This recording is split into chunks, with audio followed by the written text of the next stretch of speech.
Eh bien, c'est à tous les amis, on se retrouve aujourd'hui pour une nouvelle vidéo sur ma chaîne. Donc voilà, petite vidéo un peu tardive qui arrive, on va dire, voilà, après une semaine compliquée. Hein. Normalement, j'avais dit que je ferais une vidéo par semaine. Bon, je vais essayer de m'y tenir parce que je la sors aujourd'hui, mais bon, ça a été compliqué de la faire.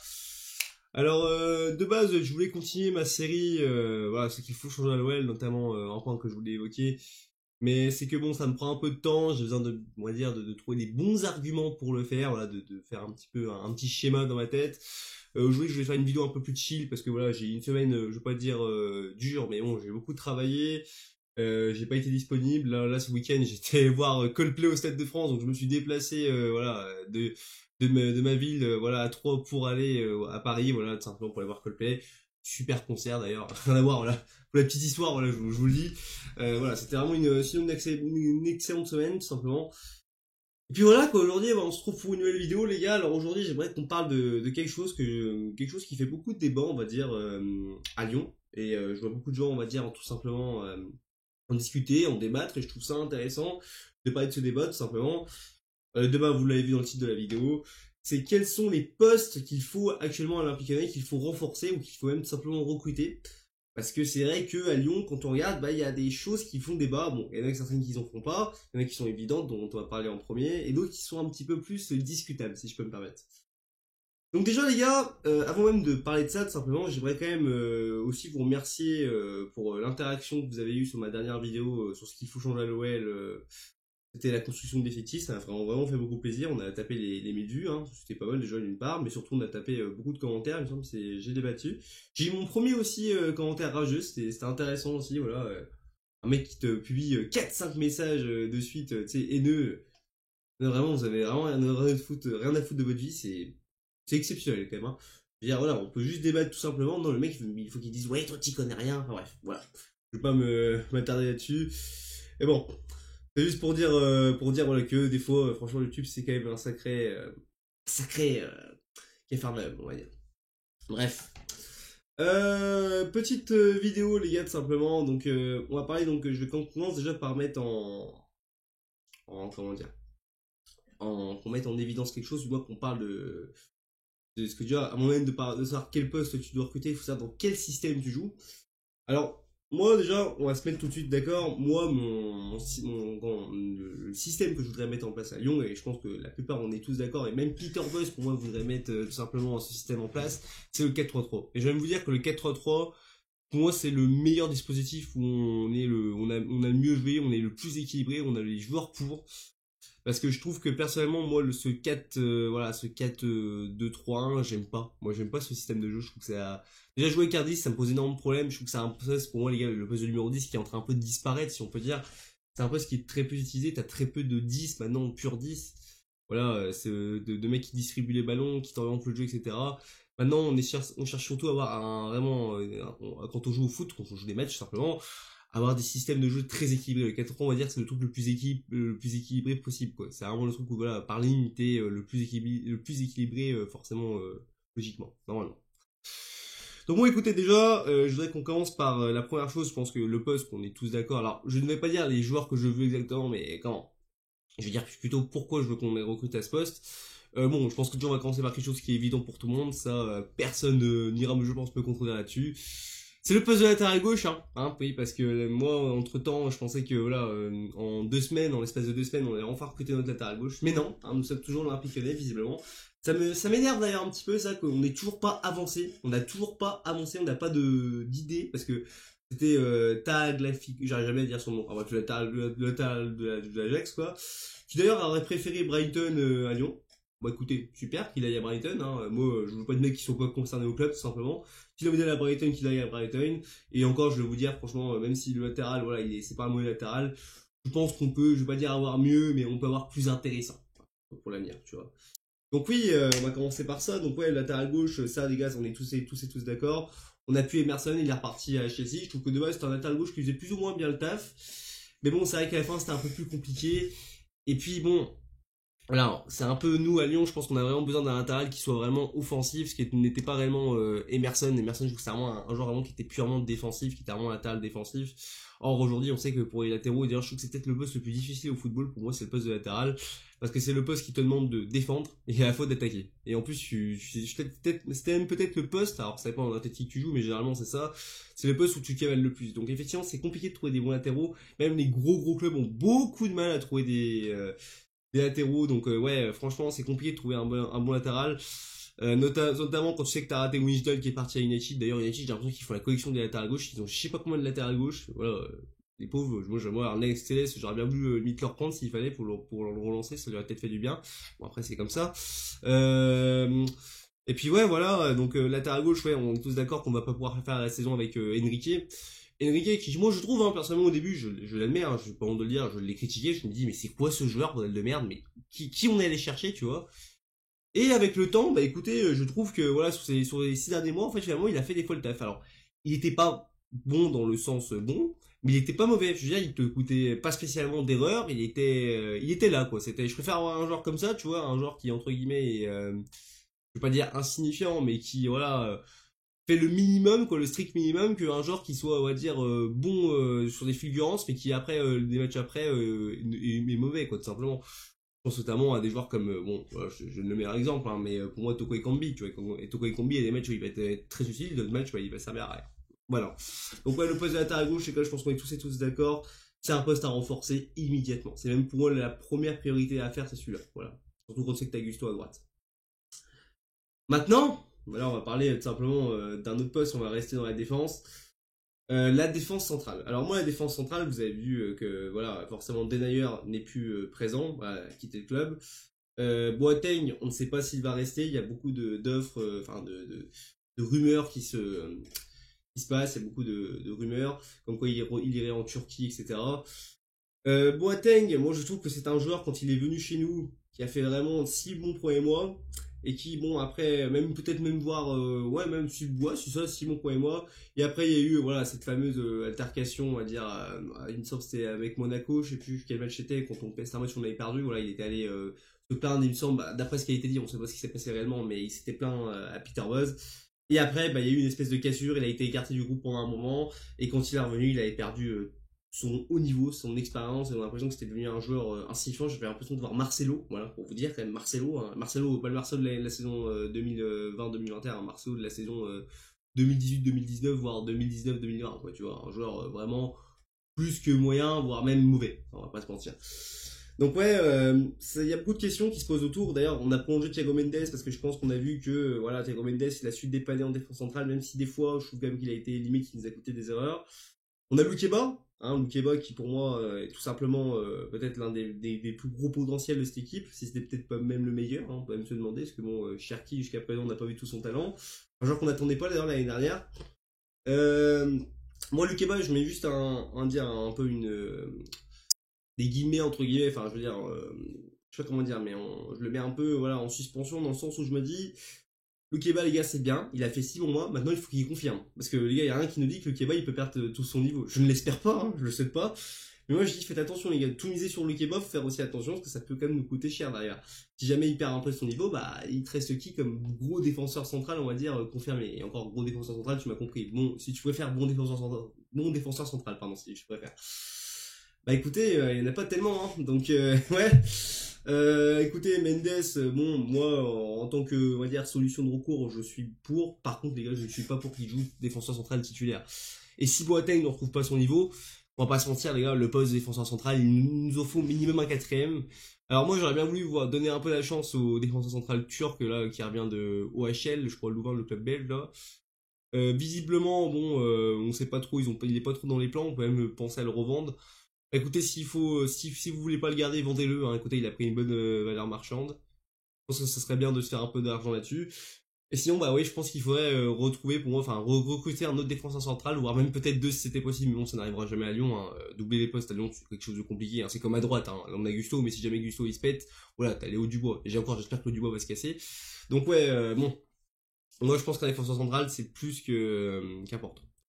Alors ces postes-là, là, je vous l'ai dit parce que c'est dans un 4-3-3, même dans un 4-4-2, voilà, dans un 4-3-2-1, c'est... non, 4-2-3-1, pardon, c'est c'est obligatoire. Il y a aussi le poste pour moi d'ailier gauche, alors là c'est un peu, on va dire, entre guillemets, parce que en ailier gauche, je trouve qu'on a Toko Ekambi, mais moi je pense sincèrement qu'on pourrait avoir mieux que Toko Ekambi, les gars. Personnellement, c'est mon avis, mais moi je trouve qu'on pourrait avoir mieux, qu'on allait chercher un... On parlait notamment on parle beaucoup de Gakpo, il semble, aussi de Kluivert, aussi Kluivert, je kifferais. Dire c'est Kluivert, hein, je suis pas sûr. Ouais, enfin, ouais, bah, celui qui joue à Nice, il me semble d'ailleurs. Je suis pas sûr, peut-être que je dis des bêtises, mais il me semble que oui, c'est ça, il devrait jouer là-bas. Ou je ne sais plus si c'est Kluivert ou Bergevin, j'ai un bug, bref, enfin le joueur de... Non, il me semble que c'est bien Kluivert, hein. Et je retire à ce moment si j'ai dit des conneries. Qui pourrait aussi revenir à Lyon, parce qu'il me semble qu'il est indésirable avec Mourinho. Bah écoutez, moi je serais complètement pour, hein. Franchement, je kifferais voir ce joueur, je trouve que c'est les deux, hein, que ce soit Gakpo ou pas. Gakpo, enfin non, Gakpo je connais pas, donc je vais pas dire, mais bon, d'après on dit que c'est un gros potentiel, donc j'espère que c'est le cas. Après, je pense que s'il y a beaucoup de clubs qui sont sur liste, pas pour rien. Bah écoutez, ouais, sinon, Kluivert, pourquoi pas, hein. Kluivert, ça serait intéressant, je pense. Sincèrement, je pense que ça serait intéressant de le recruter, s'il voulait venir. En plus, il y a Peter Buzz, donc je pense que Peter Buzz, voilà, pourrait la tuerie, il pourrait servir à quelque chose dans ce dossier. Donc ouais, moi franchement, un ailier gauche aussi, je trouve que ça serait très intéressant, parce que même si pareil, les gars, on va dire, imaginons que Toko Ekambi est suspendu ou il se blesse, donc voilà, il y avait une petite coupure, voilà, quelqu'un était entré dans les chambres. Bon, du coup les gars, qu'est-ce que je voulais dire? Donc ouais, donc je disais, oui, voilà, pour moi il nous faudrait pour moi un autre ailier gauche si c'était possible. Voilà, après ça reste mon avis, pour moi vraiment d'avoir un ailier gauche assez solide. Et j'ai regardé, oui, c'était bien Kluivert, j'ai pas dit des bêtises. Du coup, qu'est-ce que je voulais dire aussi? Alors maintenant, c'est un poste aussi qui va peut-être faire un peu plus discuter. Pour moi, c'est vraiment le dernier poste parce que sinon, offensivement, je trouve qu'à part ça, on n'a pas vraiment d'autres postes à changer, hein. Moi, voilà, TT reste, Lacazette et tout, et sont là, c'est bien. Mutin, je trouve que, bah, je veux parler. Le gardien, alors si vite fait le gardien, comment? Donc, j'ai vu beaucoup de gens nous dire que oui, Lopez a fait une bonne saison, mais qu'il n'avait pas encore le haut niveau, enfin, qu'il n'avait pas cette dimension du haut niveau. Le problème, dites-moi franchement, quel gardien vous voyez sur le marché des transferts qui peut remplacer Lopez et qui est de haut niveau? Voilà. Excusez-moi, mais bon, je suis assez d'accord. Peut-être que à l'avenir, il faudrait peut-être penser à trouver une alternative à Lopez. Parce qu'on n'a pas vraiment, voilà, parce que je trouve que Lopez, avec des fois, il a montré certaines limites dans certains matchs, notamment les coups de pied arrêtés. Moi, c'est vrai que les coups de pied arrêtés, j'ai beaucoup de mal avec Anthony Lopez. Mais, tu vois, je trouve quand même que vu qu'il sort d'une super saison, les gars, il y en a certains d'ailleurs qui ont jugé d'ailleurs par rapport aux matchs amicaux, voilà, parce qu'il a pas fait à ce qu'il paraît des bons matchs amicaux. Enfin, j'ai pas regardé les matchs amicaux, je trouve que ça m'intéresse pas, et en plus, je pouvais pas les regarder, je suis désolé. Ça m'intéresse pas parce que, donc, d'une part, pour moi, il y a des gens d'ailleurs qui tirent des conclusions sur les matchs amicaux. Les gars, c'est des matchs amicaux. C'est des matchs qui servent surtout pas à montrer du jeu, pas à avoir le talent de certains joueurs, qui servent tout simplement à remettre en forme. C'est-à-dire à reprendre, on va dire, à reprendre un rythme et à, on va dire, rétablir l'endurance, si tu préfères. Bon, pour certains, l'endurance, comme le duo du bois, ça leur sert à rien. Mais bon, tu m'as compris, quoi, tu vois. Donc oui, je trouve ça débile de juger ces matchs-là. Pour moi, les mois en moins, on commencera vraiment à faire des débriefs et à juger à partir de Lyon-Ajaccio. Là, on en parlera. Voilà. Donc ouais, Lopez, voilà, pour moi, je pense on peut encore rester une saison avec lui. Au goal, j'ai pas de souci avec ça. C'est plus ses remplaçants, par contre, qui m'inquiètent un peu plus, les Paul Hersberg, les Ryu et tout, ouais. Ça me rassure pas du tout, ça. Ça, c'est des postes, voilà, c'est un peu compliqué les doublures. Après, bon, un gardien, généralement, c'est très peu suspendu et très peu blessé, donc voilà, on l'espère. Défense à droite, donc oui, je disais Gusto, c'est bien. Pour moi, il faut le garder, il faut qu'il monte en puissance. J'espère aussi que lui, comme Lukeba, il va confirmer. Bon, même si si se blesse aussi, j'ai bien peur que ce soit compliqué aussi. Et puis après, on a le milieu de terrain. Alors, le milieu de terrain, bon, pour moi, tout ce qui est, on va dire, alors que ça soit pour moi, dans un 4-3-2, un 4-2-3, je vais y arriver, ou un 4-3-3, je pense qu'il nous manque vraiment un milieu à vocation défensif. Et j'ai bien dit un vrai milieu à vocation défensive, soit un 6, et encore surtout si tu joues dans un 4-3-3, il te manquera pour moi un 6. Parce que les gars, c'est quoi nos milieux de terrain actuellement? C'est Paqueta qui va peut-être partir. On va voir, il y a peut-être des chances qu'il reste d'ailleurs. Évidemment, je pensais qu'il allait partir, il va peut-être rester. C'est Paqueta, c'est Fèvre. Fèvre aussi qui peut jouer ailier droit, hein, généralement, mais bon, qui de base est plus fait pour jouer 10, mais bon, voilà, c'est autre chose. Peut-être pourquoi pas essayer en 8, on pourrait voir ce que ça donne. Donc Fèvre, Cherki, qui lui, bon, plus un 10 visiblement, donc ouais, c'est un peu, donc s'il joue dans un 4-3, ça serait plus problématique, il faudrait soit le faire jouer en faux neuf, après à la limite, on va dire en doublure de Lacazette, si jamais, si jamais Moussa Dembélé part aussi. En bref, il peut y avoir une alternative comme ça. Tu as Cacré, hein, Cacré par exemple lui je pense qu'il a bien confirmé la saison dernière, même si les 6 premiers mois ont été plutôt on va dire difficiles, voilà. J'étais affalé dans le fauteuil d'ailleurs, je suis un peu fatigué, excusez-moi. T'as Cacré, tu as Tolisso, Corentin, alors après voilà, à voir Corentin Tolisso les gars son état physique, faut vraiment voir comment ça va être. Et puis voilà, t'as ça, mais pour moi, t'as pas vraiment de vrai joueur qui est vraiment un pur 6, tu vois, parmi tous ces joueurs-là. Et encore peut-être que j'en ai oublié un, mais il me semble que non, j'ai rien oublié. Si t'as Oussem Aouar, mais bon, Oussem Aouar, là, c'est plus un 8 ou un 10 qu'à la limite un 6, on est tous d'accord là-dessus. Et encore, il y a des grandes chances qu'ils partent. Moi les gars, je vais être sincère avec vous, hein, je vous le dis tout de suite. Moi vraiment, oui, je suis vraiment pour qu'on recrute vraiment un 6. Pour moi, même après le latéral gauche, ça va être la priorité absolue. Et quand je dis un 6, c'est un vrai 6, tu vois. J'entends beaucoup de noms comme William Carvalho qui à ce qui paraît serait plus un 8 qu'un 6, il y a eu Kefren Turam. Moi je dirais pas non, Kefren Turam il peut jouer 6 en plus, il y a des gens d'ailleurs ils te disent que on a trop de joueurs au même poste, mais non, parce que Kefren Turam il me semble que c'est plus un 6 qu'un 8, ou alors il a joué 8, mais il peut aussi je pense jouer 6. Bon, quand c'est pas quelqu'un qui rentre dans la chambre, c'est le logiciel de record qui se coupe.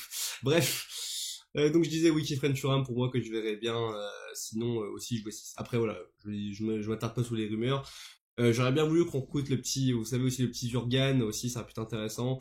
Bon, il voulait venir à Lyon, après voilà, on n'est pas là c'est pour dire quel joueur je voudrais exactement à Lyon, ça ferait vraiment un mercato idyllique, on ferait un mercato FIFA sinon dans ce cas-là. On verra ce qui se passe, on verra ce que nos dirigeants font.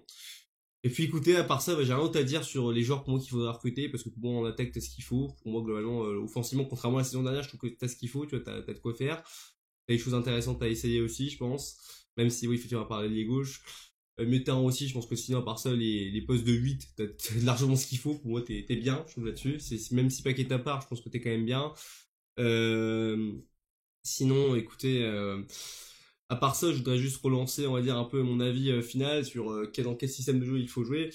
Alors moi je kifferais le 4-3-3 parce que c'est un des systèmes de jeu les plus, je vais pas dire les plus simples à faire, mais les plus simples, on va dire, à utiliser, à jouer. La plupart des équipes dans le monde, je pense, en moyenne, jouent en 4-3-3 que c'est le plus équilibré, comme je disais en début de vidéo.